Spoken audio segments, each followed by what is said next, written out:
Hello friends, आप सभी लोग का बीएचयू पाठशाला चैनल में स्वागत है। दोस्तों, आज ये वीडियो फिर से होने वाला है खास, क्योंकि आज मैं बात करने वाला हूँ कुछ बहुत ही बेहतरीन टॉपिक्स पे जो कि आपके बीएचयू बीए आर्ट्स होने वाला है, बहुत ही इम्पोर्टेंट।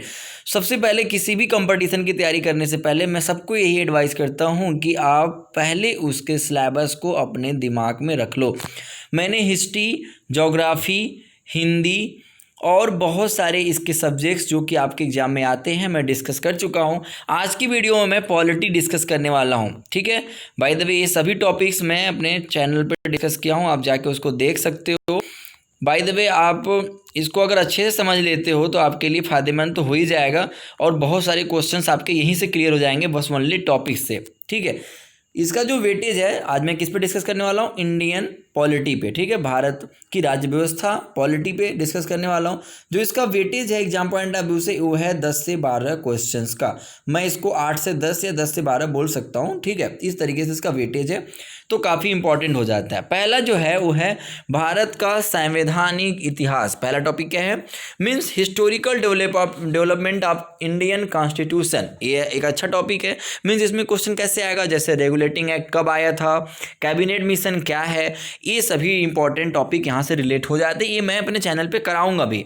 अभी आज मैं आपको सिलेबस इसलिए डिस्कस कर रहा हूँ, आप इसको अपने दिमाग में रख लो और इसी तरीके से आप तैयारी करते रहो, जिससे आपकी सेल्फ स्टडी डिस्टर्ब ना हो। ठीक है, तो मैंने अभी बात किया रेगुलेटिंग एक्ट तो कब आया था, 1773 में। आपको बताना है कैबिनेट मिशन कब आया था।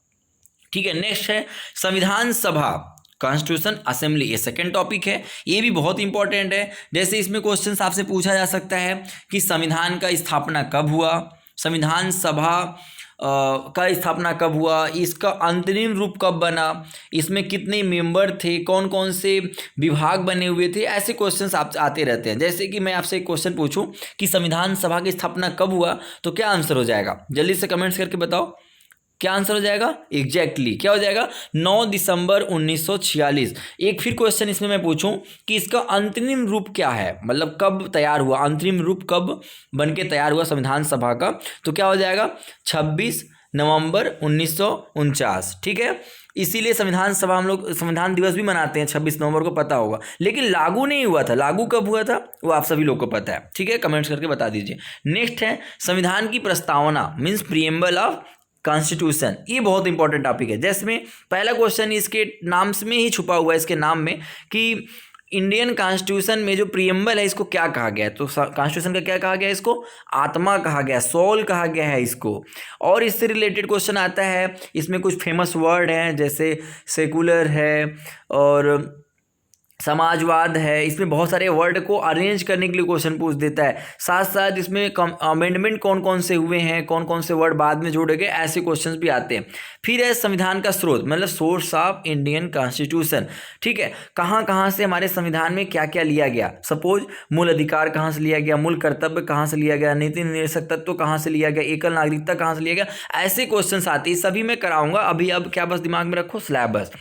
फिर आता है भाग, मीन्स पार्ट्स। पार्ट्स के बारे में क्वेश्चंस भी बहुत फेमस है। जैसे कि संविधान जब बना तो कितने पार्ट्स थे, प्रेजेंट टाइम में कितने हैं, प्रेजेंट टाइम में कितने, कमेंट करके बताओ। एग्जैक्टली कितने हैं, 25 है। जब बना था तब कितने हैं, कमेंट्स करके आप बता दो। ठीक है, नेक्स्ट है अनुसूची, मीन्स शेड्यूल। हमारे संविधान में कितने शेड्यूल है, जब संविधान बना था तो हमारे यहाँ कितने थे, 8 थे। कितने थे, मैं इसको नोट करके देखा था, 8 थे। अभी कितने हैं, अभी ये हैं 12। तो कई बार पूछा जाता है कि पहला संवैधानिक संशोधन किस अनुच्छेद या किस अनुसूची में हुआ था, कौन सा हुआ था, और कौन कौन सा शेड्यूल किस किस सब्जेक्ट्स को रिलेट करता है, ऐसे क्वेश्चंस आते हैं, बहुत इंपॉर्टेंट है। फिर आर्टिकल, भाई ये बहुत आप लोगों की सबसे बड़ी प्रॉब्लम मुझे लग रही है ना। डोंट वरी, ये प्रॉब्लम सॉल्व हो जाएगा, मैं इसका पूरा वीडियो ले आऊँगा। ठीक है, इंपॉर्टेंट आर्टिकल का, इम्पो आर्टिकल का वीडियो मैं ले आऊँगा। ये है प्रॉमिस, PROM। ठीक है, चलो आगे। नागरिकता, सिटीजनशिप, हमारे देश की नागरिकता कैसी है, संविधान में नागरिकता प्राप्त करने के कितने तरीके हैं, कौन से अनुच्छेद में बात की जाती है, ये सभी इंपॉर्टेंट हो जाते हैं। तुम्हारा देश का संविधान नागरिकता कैसा है, तो सिंगल सिटीजनशिप है। कैसा है, एकल नागरिकता है। ठीक है, फिर आता है मूल अधिकार, मीन्स फंडामेंटल राइट्स। भाई राइट्स की बात की जाती है तो हमारे यहाँ किस भाग में, पहले तो क्वेश्चन आ जाता है कि फंडामेंटल राइट्स जो है किस भाग में है, तो कौन से भाग में है, भाग 3 में है। कौन से भाग में है, भाग 3 में है। अगर आर्टिकल की बात की जाए तब 12 से लेके 35, कितने में 35, और 12 में से 35 घटाएंगे कितना निकल के आएगा 23, और एक 12 को जोड़ेंगे तो क्या हो जाएगा 24। मतलब टोटल 24 आर्टिकल में बात की गई है फंडामेंटल राइट्स का। ये बहुत इंपॉर्टेंट बन जाता है। और हमारे पास टोटल फंडामेंटल राइट्स कितने हैं ये आपको बताना है। और इस ठीक है, मैं बताता हूँ प्रेजेंट वाला, आप बताओ कि कितने थे। प्रेजेंट में कितने हैं 6, कितने हैं 6। आपको बताना है कि जब संविधान बना था तब कितने थे, ठीक है। फिर आता है फंडामेंटल ड्यूटीज। क्या है, फंडामेंटल ड्यूटीज, मूल कर्तव्य। ये भी बहुत इंपॉर्टेंट है। तो सबसे पहला क्वेश्चन यहाँ पे ये बन जाता है कि फंडामेंटल ड्यूटीज कहाँ से लिया गया है, फिर किस संविधान किस अनुच्छेद में इसका जिक्र है, टोटल फंडामेंटल ड्यूटीज कितने हैं, ठीक है। तो कितने हैं 11, ठीक है।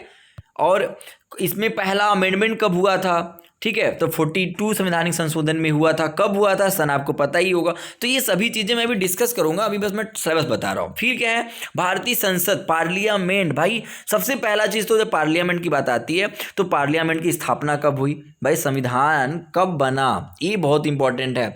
तुम्हारे पार्लियामेंट का उद्घाटन कब हुआ था, 1927 में हुआ था। कब हुआ था, 1927 में हुआ था। ये बहुत इंपॉर्टेंट। फिर है कि पार्लियामेंट के कितने अंग हैं, कितने भाग हैं भाई संसद के, तो कितने हैं 2, गलत, 1, गलत, कितने हैं 3 हैं। कैसे, लोअर हाउस, अपर हाउस और प्रेसिडेंट, इनको मिला के बनता है संसद, ठीक है। कौन से आर्टिकल में आता है ये इंपॉर्टेंट है, ध्यान रखिएगा। फिर है राष्ट्रपति, फिर है उपराष्ट्रपति, इनको शपथ कौन दिलाता है, इनकी नियुक्ति कौन करता है, फिर ये अपना त्यागपत्र किसको देते हैं, किस आर्टिकल में इनकी बात की जाती है, ये सभी इंपॉर्टेंट है। वैसे ही राज्यपाल का भी बात आप समझ लीजिए। फिर राज्यसभा और लोकसभा, इसको लोअर हाउस किसको बोलते हैं, अपर हाउस किसको बोलते हैं, किसके सदस्य कभी नहीं बदलते, या फिर किसके, मतलब ऐसे इंपॉर्टेंस जो पॉइंट्स हैं ये सभी डिस्कस किए जाएंगे नेक्स्ट क्लास में। आप डोंट वरी, मैं पॉलिटी कंप्लीट कराऊंगा। फिर है मुख्यमंत्री, मुख्यमंत्री कौन से आर्टिकल में है, ठीक है। इनका कर्तव्य क्या है, त्यागपत्र किसको देता है, नियुक्ति कौन करता है, ये सभी चीज़ें। उसी तरीके से इनको मतलब शपथ कौन दिलाता है, नियुक्ति नहीं, इनको शपथ कौन दिलाता है। फिर प्रधानमंत्री, इनको भी शपथ कौन दिलाता है, कौन से आर्टिकल में आते हैं, ये सभी चीज़ें डिस्कस की जाएंगी। हाँ, एक और है सर्वोच्च न्यायालय, supreme court and high court, इसके जजेज, कितने जजेज होते हैं, मुख्य न्यायाधीश कौन प्रेजेंट टाइम में है, पहला कौन था, ये सभी इंपॉर्टेंट हो जाते हैं। टोटल के नंबर ऑफ हाई कोर्ट कितने हैं, कौन कौन से राज्य के पास हाई कोर्ट है, ये सभी इंपॉर्टेंट है। वैसे ही एक बहुत ही इंपॉर्टेंट लास्ट में आता है, इसको तो भाई एकदम डार्क सर्कल लो, एकदम मैं डार्क कर दे रहा हूँ क्योंकि ये बहुत इंपॉर्टेंट है, संविधानिक संशोधन। सबसे पहले तो आप कमेंट्स करके बताओ कि हमारे संविधान में संवैधानिक संशोधन किस आर्टिकल के अंतर्गत की जाती है, जल्दी से कमेंट्स करो, फिर मैं जिक्र करता हूँ।